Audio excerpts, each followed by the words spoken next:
James and Emily stepped out of the cab hand in hand, the glow of city lights reflecting off the wet pavement. The restaurant before them, La Lumière Noire, was a legend. Exclusive, mysterious, and only open on Valentine's night. "I can't believe I got the reservation," James whispered, squeezing Emily's hand. "This is going to be a night we'll never forget." They stepped inside, the air thick with the scent of aged wine and flickering candlelight. A hostess greeted them with a knowing smile. "Name, please?" "James Holloway, party of 2. The hostess frowned, scanning her book. "That's strange. Mr. Holloway, you've already arrived."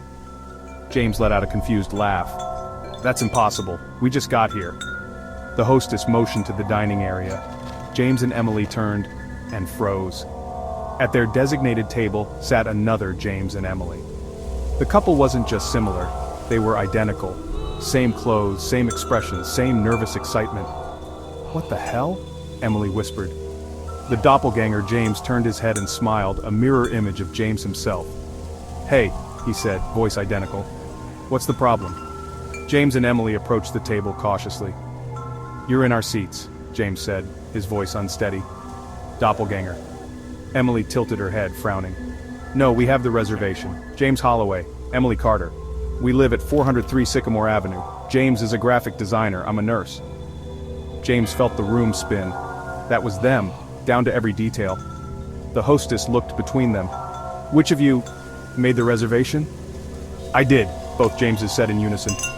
The restaurant grew silent. Other patrons turned, watching with eerie anticipation as if they had seen this happen before. Emily reached out, hesitantly touching the other Emily's hand. It was warm, solid, real. James clenched his fists. "This is some kind of sick joke." Doppelganger James leaned forward, a slow, eerie grin spreading across his face. "That's what I was about to say." A sudden dizziness washed over James. Emily staggered beside him, the candles flickered. The restaurant itself seemed to shift, the air rippling like a heat mirage. The doppelganger's expressions darkened.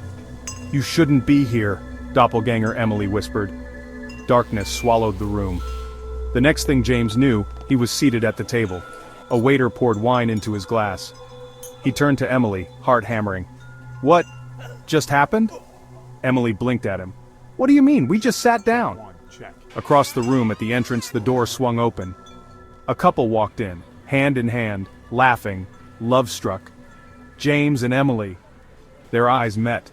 Horror flooded through James as he watched his own doppelganger standing where he had once been. The other James stared back in terror. The hostess smiled. "Name, please?"